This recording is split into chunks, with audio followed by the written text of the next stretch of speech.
तो जय हिंद, मैं हूं आपका प्यारा सार और आपके लिए मैं लेके आया हूं समांतर रेखा, जिसे इंग्लिश में कहा जाता है पैरेलल लाइन। पैरेलल लाइन समांतर रेखा के लिए बहुत सारे क्वेश्चन डाउट आते हैं मेरे पास, तो उस डाउट को सुलझाने, उस क्वेश्चंस को बताने के लिए मैं आया हूं। बहुत सारे लोग को पता नहीं है कि समांतर रेखा क्या होता है, उसके प्रकार क्या क्या होते हैं, तो बहुत सारे चीज को मैं लेके आज आया हूं। और आपका जो मोबाइल में मैसेज आ रहा है, बाबू सोना वाला मैसेज आ रहा है, उसको आप बंद कीजिए और वीडियो को एकदम अच्छे से वॉच कीजिए।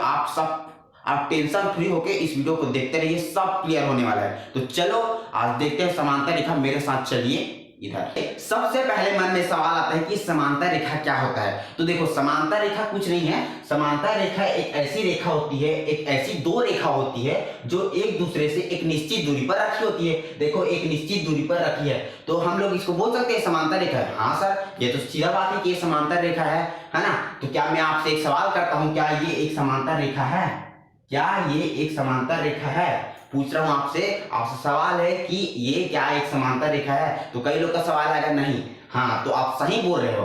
देखो, समांतर रेखा को पहचानने के लिए अपन लोग क्या करते हैं, समांतर रेखा ये ए भी नाम दे देते हैं, कोई बड़ी बात है क्या? ए भी नहीं है तो सी डी रख दो, कुछ भी रख दो भाई, अपनी कोई प्रॉब्लम नहीं, इसको सी और डी रख दो, ठीक है। समांतर रेखा का पहला गुण है, अगर आप लोग इसको थोड़ा सा बढ़ा दोगे, बढ़ाते जाओगे बढ़ाते जाओगे बढ़ाते जाओगे, सीधा भाई सीधा, स्केल से बिना टेढ़ा जा रहा है ना। तो देखो, अगर इसको आप बढ़ाते जाओगे, दोनों लाइन को बढ़ाते जाओगे, तो एक निश्चित दूरी में, जितना इसकी दूरी थी पहले, उतना ही दूरी में ये आगे बढ़ती जाएगी। अरे हाँ सर, आप तो सही बोल रहे हो सर। हाँ, समझ आया मेरे को कि अगर ये लाइन को अपन लोग बढ़ाते जाएंगे तो उतना ही दूरी दोनों के बीच रहेगा। तो हम लोग इसको बोल सकते हैं कि ये समांतर रेखा है।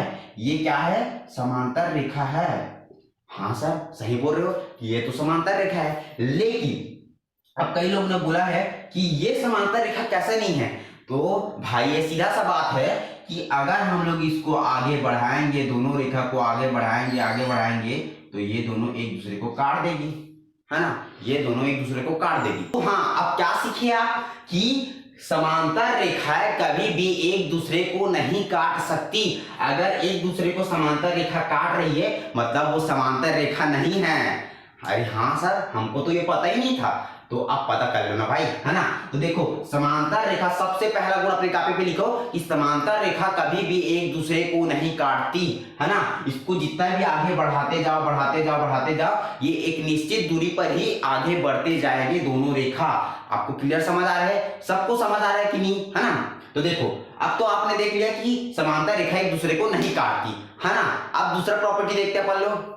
तो देखिए, आपने देखा कि जो समांतर रेखा होती है ये एक दूसरे को कभी नहीं काटती। जैसे कि रेल की पटरी, आपको देखा ना, रेल की पटरी कभी भी एक दूसरे को नहीं काटती। अब कई लोग को सवाल आएगा, सर ये तो काटती है। तो याद रखना भाई, समांतर रेखा है, वो लंबा जाती है तब वो जाके काटती, तो हम लोग उसको काटा हुआ नहीं मान सकते, है ना। तो समांतर रेखा एक दूसरे को नहीं काटती, इतना बस आप लोग याद रखना। तो मैं अब एक चीज आपको बताता हूं। अब देखो, मैं अगर समांतर रेखा में एक तिर्यक रेखा खींचता हूं। अब सर, तिर्यक रेखा क्या होता है? तिर्यक रेखा का मतलब होता है दो समांतर रेखाओं को काटने वाली एक रेखा को तिर्यक रेखा कहते हैं। इसको इंग्लिश में ट्रांसवर्सल लाइन भी बोलते हैं, ठीक है। ट्रांसवर्सल लाइन, जिसे हिंदी में तिर्यक रेखा कहा जाता है। तो क्या तिर्यक रेखा को हमेशा टेढ़ा ही खींचते क्या सर? ऐसा नहीं है भाई। तो आप लोग इसको सीधा खींच सकते हो, टेढ़ा खींच सकते हो, ऐसे भी खींच सकते हो, कोई प्रॉब्लम नहीं। तो अब मैं इसको ऐसा खींच रहा हूं, ठीक है। ये क्या है? एक तिर्यक रेखा, इसमें मैं खींच दिया। अब देखो, आप देख रहे होंगे कि यहाँ अलग अलग प्रकार का कोण बन रहा है। यहाँ कुछ और कोण बन रहा है, यहाँ कुछ और, यहाँ कुछ और, यहाँ कुछ, यहाँ अलग, यहाँ अलग, यहाँ अलग, सब जगह अलग अलग प्रकार के कोण बन रहा है एक तिर्यक लाइन खींचने से, ठीक है। तो हम लोग उसको कोण को कुछ नाम दे देते हैं, ठीक है। यहाँ हम लोग इसको एक दे देते हैं, इसको हम लोग 2 दे देते हैं, इसको हम लोग 3 दे देते हैं, इसको हम लोग 4 दे देते हैं। मतलब अलग अलग कोण को हम लोग अलग अलग नाम दे दिया, अभी समझते बस रहो, ठीक है। फिर यहाँ पर हम लोग 5 दे देते हैं, यहाँ पर हम लोग 6 दे देते हैं, यहाँ पर हम लोग 7 दे देते हैं, यहाँ पर हम लोग 8 दे देते हैं। कोई प्रॉब्लम? कोण का नाम ही बस दिए हैं, यहाँ जो कोण बन रहा है उसको 1 दे दी, यहाँ कोण बन रहा है 2 दे दी, यहाँ कोण बन रहा है 3, यहाँ कोण बन रहा है 4। वैसे ही इसको भी हम लोग ऐसे ही किए। ठीक है, ये अब देखो जो मैं आपको कोण दिखा रहा हूँ, देखो 4 प्रकार का कोण बन रहा है अलग अलग जगह पे देखो 4 प्रकार का कोण बन रहा है। इसी कोणों में मैं बहुत सारे प्रकार लाया हूं, इसमें से 5 प्रकार को आप लोग देख सकते हैं। पहला प्रकार है एकांतर कोण, दूसरा है संगत कोण, तीसरा है शीर्षाभिमुख कोण, चौथा है अंतः कोण और पांचवा है रेखीय युग्म। तो सबसे पहले हम लोग देखते हैं एकांतर कोण को। देखिए अब क्या है एकांतर कोण। अभी एकांतर कोण क्या है सर? ये क्या एक कोण रहता है क्या? नहीं, इसका नाम पे मत जाओ, इसका नाम है एकांतर कोण। इंग्लिश में कहते हैं इसको अल्टरनेटिव एंगल। ठीक है, अल्टरनेट एंगल। ठीक है, तो देखो अब यहाँ इसमें अल्टरनेट एंगल कैसे पता चलेगा सर? हमको तो समझ नहीं आ रहा है। अरे तो थोड़ा सब्र तो करो, अपने बाबू सोना तो हटो, इधर तो देखो, सब लोग इधर देखो, अपना इधर देखो, है ना। देखो अब अल्टरनेट एंगल मतलब एकांतर कोण का मतलब क्या होता है? देखो जहां पर जेड बन रहा है, आप याद रखना जहां जेड बन रहा है वही एकांतर कोण है। अब आपका बात समझ नहीं आया सर हमको, तो देखो ये देखो ये जेड है, क्या है? ये है जेड। जेड के पास यहाँ एक कोण बन रहा है, यहाँ कोण बन रहा है, दोनों बराबर होगा, दोनों बराबर होगा। याद रखना कहीं भी अगर जेड बन रहा है तो दोनों बराबर होगा, उसी को एकांतर कोण कहा जाता है। तो देखो हम लोग कह सकते हैं, तो देखो भाई यहां से लेके यहां तक, यहां पर जेड बन रहा है कि नहीं? यहाँ देखो ये ऐसे करके ऐसे गया है, तो यहां और यहां एक जेड बन रहा है कि नहीं? तो हम लोग बोल सकते हैं कि कोण 3 बराबर कोण 5 बराबर है। कोण 3 और कोण 5 बराबर है, कोण 3 और कोण 5 बराबर है। उसी तरह ऐसे भी तो जेड बन सकता है क्या? ऐसे भी तो जेड बन सकता है क्या? ऐसे देखो ऐसे भी जेड बनेगा ना, तो इधर और इधर कोण भी बराबर होगा। सीधा से बात है कि नहीं? इधर और इधर का कोण भी बराबर होगा, मतलब ऐसे भी तो कोण बन रहा है, तो 2 और 8 भी बराबर है ना। तो कोण 2 बराबर कोण 8, कितना इंची था? इसी को कहा जाता है एंगल। मतलब आप याद रखना कि एकांतर कोण मतलब जेड। लिख लो अपने कॉपी में, जल्दी नोट करो, जल्दी फास्ट। ये देखो एकांतर कोण मतलब होता है जेड। अगर कभी भी जेड बन रहा है, इस लाइन पे देखो जेड बन रहा है, तो यहां पर बनने वाला कोण और यहां पर बनने वाला कोण हमेशा बराबर होगा। देखिए अब जो अगला है वो है संगत कोण। ये संगत कोण नया है क्या सर? अभी तो बताया था ना आपको संगत कोण के बारे में। तो देखो संगत कोण को हम लोग इंग्लिश में बोलते हैं करस्पॉन्डिंग एंगल। तो ये कौन सा एंगल होता है? हमने देखा कि जो एकांतर कोण होता है वो जेड बनाता है, और यहाँ पर बनने वाला कोण और यहाँ पर बनने वाला कोण बराबर होता है। तो उसी तरह ये भी है भाई, सब एक दूसरे के बराबर ही बने हुए हैं। संगत कोण भी वैसी काम करते हैं, लेकिन संगत कोण का रूल अलग है। देखो अब मैं आपको बता रहा हूं संगत कोण क्या है। देखो यहां पर जो कोण बन रहा है 1 और यहां पर जो बन रहा है कोण 5, जो ये जो लाइन है उसके बाहर में बनने वाला कोण जो 1 है और 5 बराबर है। आपको दिख रहा होगा, अपने आंख को खोल के देखो कि यहां पर बनने वाला कोण और यहां पर बनने वाला कोण हमें बराबर होगा, मतलब कोण 1 और कोण 5 बराबर है। हाँ सर सही बोल रहे हो, यहाँ पर जो बन रहा है एंगल, यहाँ पर जो बन रहा है एंगल बराबर है। अरे हाँ, इसी को तो संगत कोण बोलते हैं यार, सीधा सा बात। और देखो नीचे में जो बन रहा है, इसके अंदर तरफ जो बन रहा है कोण 2 और कोण 6, इसके नीचे और इसके नीचे जो बन रहा है कोण 6, ये भी बराबर है। हाँ सर सही बोल रहे हो आप भी, तो ये भी तो सही है क्या? यहाँ पर बनने वाला कोण और यहाँ पर बनने वाला कोण, बाहर वाला कोण और अंदर वाला कोण ये भी बराबर है, मतलब कोण 4 और कोण 8 ये भी बराबर है। अरे हाँ सर, और ये भी तो है क्या? इसको क्यों छोड़ रहे हो? तो यहाँ पर बनने वाला कोण जो 3 है, अंदर वाला कोण 3 और बाहर वाला कोण 7, इसी को कहते हैं हम लोग भाई संगत कोण। इसी को हम लोग कहते हैं संगत कोण। मतलब यहाँ पर बनने वाला कोण और यहाँ पर बनने वाला कोण, अरे यहाँ पर और यहाँ पर बनने वाला कोण बराबर है। आप देख सकते हो अपने आंख से कि जिस तरह से ये मतलब काटा हुआ है तिर्यक रेखा, उसी तरह से यहाँ पर एंगल बन रहा है, दोनों बराबर है। आपको समझ आ रहा है? जिसको समझ नहीं आ रहा है आप जरूर मेरे को कमेंट करना कि ये जगह समझ नहीं आया मेरे को। अब जो नया बकरा आया है अपने पास, उसका नाम है शीर्षाभिमुख कोण। अरे सर ये क्या कोचर बोचर टाइप का नाम है, शीर्षाभिमुख कोण? अरे नाम है भाई, याद रख लो, ठीक है। शीर्षाभिमुख कोण को इंग्लिश में बोलते हैं vertical opposite angle. Vertical opposite angle कहा जाता है। अब ये किस तरह का कोण है सर? इसमें आप कौन सा कोण बन रहा हो? हाँ बन रहा है, आप ध्यान नहीं दिए हो। शीर्षाभिमुख कोण का मतलब ये होता है कि क्रॉस। याद रखना, मैं आपको क्या बताया, एकांतर कोण में जेड बनता है, संगत कोण में क्या बढ़ रहा है, एफ, याद रखना एफ। जहां एफ बढ़ रहा है ना, मैं आपको बता चुका हूं, जहां एफ बढ़ रहा है ऊपर वाला कोण और नीचे वाला कोण बराबर होता है, इसी संगत कोण कहते हैं। उसी तरह शीर्षाभिमुख कोण में एक्स बनेगा। आप लोग ये सब वर्ड है ना, इसको याद रखो, आपको याद आ जाएगा कि यहाँ पर क्या बनेगा। ठीक है, तो देखो अब यहाँ बढ़ रहा है एक्स, अब यहाँ क्या कौन सा कोण है सर, तो देखो यहाँ पर जो बढ़ रहा है कोण, कुछ भी कोण बन सकता है, यहाँ 60 अंश का कोण बढ़ रहा है तो यहाँ भी 60 अंश का कोण बनेगा। अरे हाँ सर सही बोल रहे हो, यहाँ 60 अंश का बढ़ रहा है तो यहाँ भी 60 अंश का कोण बनेगा। और उसी तरह अगर इधर 70 अंश का कोण बन रहा है, इधर भी 70 अंश का कोण बनना ही चाहिए। इसी को बोलते हैं शीर्षाभिमुख कोण, वर्टिकल अपोजिट एंगल। ठीक, यहाँ पर बनने वाला कोण और यहाँ पर बनने वाला कोण हमेशा बराबर होता है, इसी को शीर्षाभिमुख कोण कहते हैं। तो इसमें शीर्षाभिमुख कोण कहाँ दिख रहा है आपको, अच्छा से देखिए कहाँ दिख रहा है आपको।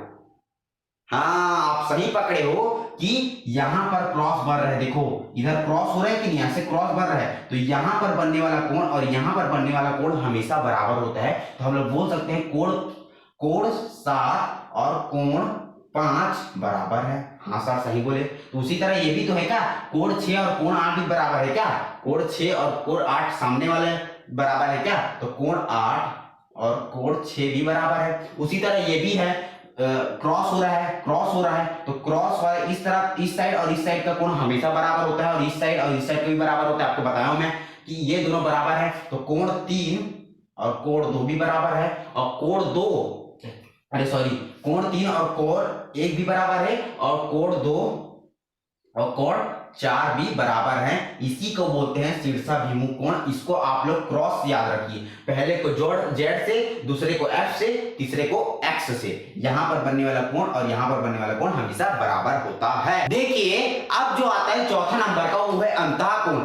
अरे सर आप तो 3 ठो कोण तो आप पढ़ा दिए, चौथा नंबर का और क्या है, चौथा नंबर का भी कोण है, बहुत आसान है भाई, टेंशन मत लेना। ठीक है, तो देखो अंतः कोण का मतलब होता है अंदर वाला कोण, याद रखना क्या, अंदर वाला कोण। ठीक है, देखो ये तिर्यक रेखा जो खींचा हुआ है, तिर्यक रेखा, उसके उस पार देखो, तिर्यक रेखा के उस पार में 2 1 है और 2 है, और 5 है और 6 है, लेकिन ये जो लाइन है, ये दोनों लाइन दिख रहा है जिसको समांतर रेखा कहते हैं, ये इसके अंदर है। मतलब ये जो अंदर वाला कोण बढ़ रहा है, ये दोनों लाइन के अंदर वाला जो कोण बढ़ रहा है, 5 और 2 जो बढ़ रहा है इसके अंदर में, इसको ही बोलते हैं अंतः कोण। तो ठीक है सर, इसमें कौन से गुण है, इसमें कौन सी विशेषता है सर, इसमें बहुत सारी विशेषता है। देखो हमेशा याद रखना, कोण 2 प्लस कोण 5 को जोड़ने पर 180 अंश आता है, यही अंतः कोण बताता है। ठीक, याद रखना, कोण जो अंदर वाला कोण मैं आपको बताया हूं, जिसके अंतः कोण बोलते हैं, उसको जोड़ने पर 180 अंश आना चाहिए, वो आएगा ही आएगा, ये इसकी प्रॉपर्टी है, ये इसका गुण है। अंदर के जो कोण को जोड़ने पर अगर 180 अंश आता है तो इसे अंतः कोण या समपूरक कोण भी कहा जाता है। समपूरक कोण, अभी समपूरक कोण क्या होता है, कभी भी याद रखना, मैं दोनों कोण के बारे में बता रहा हूं। एक कोण होता है पूरक कोण, क्या, कॉम्प्लीमेंट्री एंगल, और दूसरा होता है समपूरक कोण। अब ये सब दोनों क्या है नया सर, इसको भी मैं बता देता हूं आपको, आपके आगे में बहुत काम आएगा। पूरक कोण को इंग्लिश में कॉम्प्लीमेंट्री एंगल बोलते हैं। अभी पूरक कोण क्या है, जब दोनों कोण, जैसे कि ये 2 कोण है और दोनों कोण के एंगल है अलग अलग दिया है, जैसे कि यहाँ पर 60 दिया है, यहाँ 30 दिया है, ठीक है, यहाँ 60 दिया, यहाँ 30 दिया है, और दोनों को अगर मैं जोड़ूं तो 90 अंश आता है, तो उसे पूरक कोण कहा जाता है। तो दो कोणों के योग से, दो कोणों को जोड़ने से 90 अंश आता है, तो उसे पूरक कोण या कॉम्प्लीमेंट्री एंगल कहा जाता है। उसी तरह समपूरक कोण, जब दो कोण को जोड़ने से 180 अंश आता है, तो उसे सप्लीमेंट्री एंगल या समपूरक कोण कहते हैं, जो कि अभी मैं आपको यहां दिखाया हूं। जब दो कोण को हम लोग जोड़े, दो कोण है कि नहीं, तो दो कोण को जब हम लोग जोड़े तो 180 अंश आया, तो इसे हम समपूरक कोण या अंतः कोण भी कहते हैं, क्योंकि ये अंदर में, इसलिए हम लोग इसको अंतः कोण कहते हैं। और समपूरक कोण कब कहेंगे, जब दो कोणों को जोड़ने पर हम लोग दो कोणों को जोड़ने पर जो आता है 180 अंश आता है, तो उसे हम लोग समपूरक कोण कहेंगे या सप्लीमेंट्री कोण कहेंगे। सीधा सी बात, आपको एकदम इजी समझ आया कि अंदर वाले कोण को हम लोग अंतः कोण कहते हैं। अब जो 5वां नंबर का आता है, जिसे रेखीय युग्म कहते हैं, आप लोग समझ गए होंगे, रेखीय बोल रहा है तो कुछ रेखा वाला होगा, है ना, रेखीय बोल रहा है तो रेखा ही वाला होगा, इसको इंग्लिश में बोलते हैं लीनियर पेयर। अबे रेखा वाले में इसमें क्या होगा सर, इसमें कौन सा महत्व है, रेखा, जो रेखीय युग्म बोल रहा है, इसमें कहाँ रेखीय युग्म मेरे को लग रहा है, हाँ तो इसमें रेखीय युग्म है। पहले आप समझो रेखीय युग्म होता तो होता क्या है, तो याद रखना, कभी भी एक लाइन में कभी भी कोई रेखा में अगर हम लोग एक खड़ी वाला रेखा खींच दे तो यहाँ पर एक एंगल बनता है, यहाँ पर भी एक एंगल बनता है। तो इस एंगल पूरा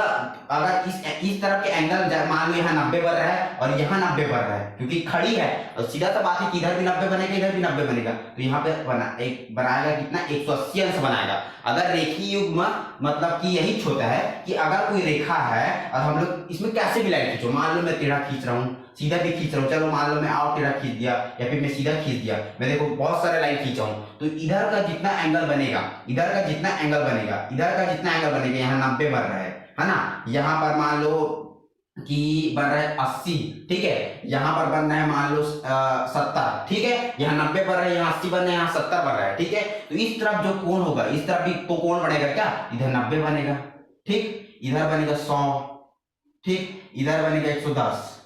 तो आप देखो दोनों पार के कोणों को जोड़ने पर जो 180 अंश आता है, इसी को हम लोग रेखीय युग्म कहते हैं। रेखीय युग्म मतलब यही होता है कि एक रेखा के ऊपर अगर हम एक लंबी रेखा, खड़ी रेखा खींच दे तो उसका जो योग होता है वो 180 अंश आता है, वही 6 रेखीय युग्म, एक रेखीय युग्म आता है। आप समझे, लीनियर पेयर होते हैं इसी को इंग्लिश में ना। तो इसमें भी तो वही हो रहा है क्या, इसमें भी तो वही हो रहा है क्या। देखो आप एक मान लीजिए एक लाइन है, ये मान लीजिए एक लाइन है, ये जो दो लाइन है, लाइन के ऊपर हम लोग एक खड़ी रेखा खींचे हैं, तो इस तरफ का बनने वाला कोण और इस तरफ का बनने वाला कोण तो 180 होगा। तो बोल सकते हैं कि कोण 4 प्लस कोण 1 बराबर 180। अरे हाँ सर सही बोले। तो यहाँ पर भी खड़ी रेखा है क्या, यहाँ पर खड़ी रेखा खड़ी है क्या, तो 5 और 8, तो बोल सकते हैं कि कोण 8 प्लस कोण 5 बराबर 180 है। अरे हाँ सर सही बोले। मैं ये भी बोल सकता हूँ जो तिर्यक रेखा से यहाँ से ऐसी गई है, ऐसे करके कोण बना रही है, ऐसे ऐसे देखो ऐसे करके गई है और इधर एक लंबा लाइन खींचा है, यहाँ से एक लाइन है, तो 5 और 6 भी तो बना रहे क्या। तो बोल सकते हैं कोण 5 प्लस कोण 6 भी तो 180 अंश बनाएगी। तो ये तो हाँ सर सही बोल रहे हो। मतलब कि देखा जाए तो लीनियर पेयर में, रेखीय युग्म में अगर कोई रेखा है उसके ऊपर एक खड़ी लाइन है, देखो मेरे हाथ को देखो ऐसे खड़ी लाइन है, तो यहाँ पर जो कोण बनेगा ये पूरा 180 अंश का ही बनेगा अगर हम जो दोनों को जोड़े तो। अब आप लोग समझ लें कि समांतर रेखा के इतने सारे गुण होते हैं, इन गुणों के माध्यम से अगर आपको इसको अच्छा से कॉन्सेप्ट को समझ चुके हो, अच्छा से जान चुके हो, तो आप लोग कोई भी क्वेश्चन फोड़ के आ जाओगे, आराम से कोई भी क्वेश्चन बनेगा। तो मैं थोड़ा 2-3 क्वेश्चन या क्वेश्चन करा देता हूं, उसके बाद हम लोग देखेंगे।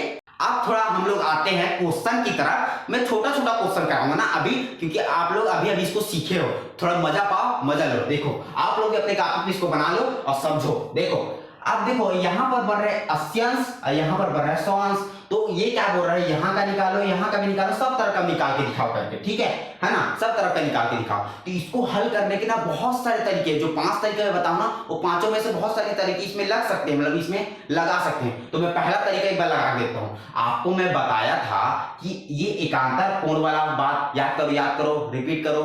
एकांतर कोण मतलब जेड, क्या होता है, एकांतर कोण मतलब जेड। यहाँ पर बनने वाला कोण और यहाँ पर बनने वाला कोण हमेशा बराबर होता है। अरे हाँ सर याद आ गया मेरे को, मतलब यहाँ अगर 80 बन रहा है तो यहाँ भी 80 बन रहा होगा। अरे हाँ सर सही बोल रहे हो। अगर यहाँ 80 बन रहा है, ये भी तो जेड बन रहा है क्या, तो यहाँ भी 80 बनेगा। अरे हाँ सर सही बोले। अरे हाँ सर एकदम समझ में आ गया सर। अब मैं आपको क्या बताया था कि अब क्रॉस वाला आपको बताया था, क्रॉस वाला है ना, कि देखो अब यहाँ का कैसे निकाले एंगल, ये जगह का, तो आपको मैं क्रॉस वाला बताऊं, शीर्षाभिमुख कोण जो यहाँ बनता है, यहाँ अगर 80 बन रहा है तो यहाँ भी 80 बनेगा, यहाँ अगर 70 बन रहा है तो इधर भी 70 बनेगा। याद रखना, इस तरफ आगे आमने सामने वाला ना, तो वही तो हो रहा है क्या, यहाँ भी क्रॉस है, यहाँ भी क्रॉस है, देखो एकदम आराम से। तो देखो यहाँ 80 बन रहा है तो यहाँ भी 80 बनेगा क्या, यहाँ 100 बन रहा है तो यहाँ भी तो 100 बनेगा क्या। अरे वाह सर एक नंबर, एकदम इजी तरीके से हम लोग सॉल्व कर लिए इसको, बहुत इजी लगा। तो देखो यहाँ भी क्रॉस है, यहाँ भी 80 बनेगा क्या, ठीक है। और आप लोग को बता रहा हूं कि आप संगत कोण को पता है कि नहीं आपको, संगत कोण यहाँ पर बनने वाला कोण और यहाँ पर बनने वाला भी कोण समान होता है, यहाँ पर भी बनने वाला कोण, यहाँ पर भी बनने वाला कोण समान होता है। तो यहाँ जो बन रहा है यहाँ बनेगा 100। संगत कोण बताया हो कि नहीं, संगत कोण आप लोग याद करो, एक बार और बता देता हूँ कि यहाँ पर जो बन रहा है वहां यहाँ पर भी बनेगा और यहाँ पर जो बन रहा है यहाँ पर भी बनेगा। इसको संगत कोण बोलते हैं। आप लोग याद करो, अच्छा से दिमाग में याद करो उसको ना, कि यहाँ पर जो कोण बन रहा है यहाँ भी बनेगा, ठीक है। और यहाँ पर 100 यहाँ पर ऊपर में, यहाँ ऊपर में भी 100 बनेगा। देखो तो सब बराबर आया कि नहीं, एकदम इजी तरीके से आया कि नहीं, एक नंबर तरीके से हम लोग देख लिए। अब इसी को और तरीके से कैसे कर सकते थे हम लोग, तो देखो मैं आपको दे दिया था ये 80 और 100 दे दिया था मैं आपको, ये वाला और ये वाला और ये वाला काट देते हैं, हाँ इतना ही बस दिया था मैं आपको। तो मैं आपको बताया था रेखीय युग्म के बारे में, रेखीय युग्म के बारे में बताऊं तो ये तो एक रेखा है, इसके ऊपर एक लाइन खींचा है जिस तरह इस तरफ 100 है, देख रहे हो ना, एक लाइन है इसके ऊपर एक रेखा खींचे इधर 100 है। तो मैं आप बताया हूं कि दोनों तरफ का हम लोग जब जोड़े तो 180 अंश आता है ना। रेखीय युग्म में अगर इस तरफ का और इस तरफ को जब हम लोग जोड़े तो 180 अंश आ रहा है, मतलब इधर 100 आ रहा है तो इधर 80 आएगा। अरे हाँ सर ये भी सही बोले, मतलब इधर 80 आना चाहिए, बात तो एकदम सही बोले आप। तो इधर अगर 80 आ रहा है, ये भी तो एक लाइन इसके ऊपर एक रेखा खींचिए, इधर भी तो 100 आना चाहिए। अरे हाँ सर, अब मैं सबको बताया हूं, फिर से क्रॉस वाला लगा दो, क्रॉस हुआ है इधर 80 है, क्रॉस वाला लगा दो, शीर्षक भूमि कोण याद है कि नहीं, अपोजिट साइड वाला है ना, वर्टिकल अपोजिट एंगल जो जिसको इंग्लिश में बोलते हैं। ये जो क्रॉस लगा हुआ है तो इसके सामने वाला कोण अगर 80 तो यहाँ भी 80 बनेगा, इसके सामने वाला 100 है तो इधर भी 100 बनेगा, इसके सामने वाला भी 100 है तो इधर भी 100 बनेगा, इधर इसके सामने वाला 80 है तो 80 बनेगा। तो देखो हम लोग कई तरीके से इसको मस्त हल कर लिए, इतना इजी तरीका से ना। तो आप लोग भी ट्राई मारना जरूर इसको अपने घर पे करके, क्योंकि खुद करने से इस सीख मिलता है। ऐसा नहीं कि देखो कोई भी आदमी आपको 20%, 30% या 40% से ज्यादा नहीं सिखा सकता, पूरा 50 से 60% आपको खुद सीखना होता है, खुद समझना होता है, खुद उस चीज को महसूस करके देखना होता है, तब उस चीज को मजा आता है करने में। तो एक और क्वेश्चन करवाता हूं आपको, फिर हम लोग ये लेक्चर खत्म करना। आप तो देखिए मैं एक लास्ट क्वेश्चन आपके लिए बहुत सरल तरीके से लाया हूं, इसको आप लोग कोई भी कर सकते हो, बहुत इजी है। आपको मैं इसमें बहुत सारे तरीके हम लोग लगा सकते हैं कि नहीं, क्रॉस वाला लगा सकते हैं, बहुत सारे। मैं देखो अपने तरीके से कर रहा हूं, आप लोग अपने तरीके से कर सकते हो। देखो मैं आपको बताया था कि अगर एक लाइन के ऊपर एक रेखा खींच दे तो दोनों तरफ का योग क्या कितना होगा, 180 अंश होगा कि नहीं होगा। तो देखो इधर 50 है, मतलब इधर कितना होना चाहिए, गिनो गिनो गिनो जल्दी गिनो जल्दी गिनो, 130 होना चाहिए। क्लियर है। और आपको मैं क्रॉस वाला शीर्षक विमुख कोण लगा दो, तुरंत इसमें शीर्षक विमुख कोण लगा दो कि सामने वाला के सामने वाला ही बराबर होता है, इसके सामने ये भी 130 होगा, इसके सामने वाला शीर्षक विमुख कोण याद करो। अब मैं आपको संगत कोण बताया हूं, संगत कोण का मतलब होता है यहाँ वाला कोण और यहाँ वाला कोण हमेशा बराबर होगा, ठीक है, यहाँ वाला कोण और यहाँ वाला कोण भी बराबर होगा, यहाँ वाला कोण और यहाँ वाला भी कोण बराबर होगा, और यहाँ वाला कोण और यहाँ वाला कोण भी बराबर होगा। मैं एक चीज और बताया था कि अगर मान ले यहाँ कुछ नहीं दिया है और आप लोग कुछ नहीं अंतः, अब आपको मैं बताया था कि अंतः कोण भी बताया था कि नहीं, अंतः कोण का मतलब ये होता है, अंतः कोण का बारे में बताया था कि अंदर वाले कोण को जब हम लोग जोड़ते हैं तो 180 अंश आता है। तो देखो 30 और 50 को जोड़ने पर भी 180 अंश आ रहा है। रेखीय युग्म करोगे है ना, रेखीय युग्म करोगे तो ये दोनों को भी जोड़ने पर 80 आ रहा है ना, तो सब तरह से देखोगे तो 180 अंश आना ही आना है। ये ही कोण एंगल्स होता है, एंगल को कैसे भी करके कुछ भी करो 180 अंश ही आ जाता है, ठीक है। तो आपने देखा कि बहुत अच्छे तरीके से हम लोग क्वेश्चन किए। और एक चीज और मैं आपको बता दूं, समांतर और समान में अंतर होता है। बहुत सारे लड़के लोग मेरे को पूछ रहे थे, बहुत सारे को सवाल आता है समान और समांतर में अंतर कैसे हो सकता है। देखिए समान और समांतर इक्वल और पैरेलल में बहुत अंतर होता है भाई, समांतर और समांतर में बहुत अंतर होता है, समांतर, ठीक है। अब सर कैसे अंतर होगा, हम लोग इसको समांतर रेखा कह सकते हैं, क्योंकि अगर मैं ये लाइन को बढ़ाऊं तो दोनों हमेशा आगे एक दूसरे को कभी नहीं काटेगी, एक दूसरे को कभी नहीं काटेगी। लेकिन मैं इसको इक्वल नहीं बोल सकता कि ये लाइन इससे बराबर है, इसके लाइन जो लाइन बड़ा वाला है इसके बराबर है, नहीं, हमें कभी नहीं बोल सकते, क्योंकि बड़ा छोटा के बराबर कैसे हो सकता है। समान मतलब हम लोग इसको ऐसे बोल सकते हैं, ये समान है। बहुत सारे पेपर में एक जन क्या लिख दिया कि पैरेलल जो लाइन होता है, जो रेखाएं होती दो जो बराबर रेखा होती है वो समान होती है, समान नहीं होती भाई, वो समांतर होती है। याद रखना कि दो रेखाएं हमेशा समांतर होती है, अगर इक्वल भी होती है, अगर वो बराबर है तो वो इक्वल है, वो समान है, सीधा सा बात ये है। तो इसी के साथ में ये रेखा गणित का बहुत सारे जो बताया हूँ आपको खत्म करता हूँ। और इसी हम लोग जो पढ़े बहुत गजब चीज पढ़े हैं। अगर आप मेरे को कमेंट करते हैं कि और क्वेश्चंस कराओ सर, तो मैं आपको पक्का क्वेश्चंस कराऊंगा, लेकिन कोई कमेंट जरूर करना। अगर बोलोगे तो मैं पक्का कराऊंगा, एक से एक क्वेश्चन कराऊंगा हाई लेवल का, ठीक है। तो इसी के साथ मैं विदा लेता हूं, और आपने इतना देर वीडियो देखा इसके लिए बहुत बहुत शुक्रिया, और इसी के साथ मैं जाता हूं। जय हिंद, जय भारत, जय।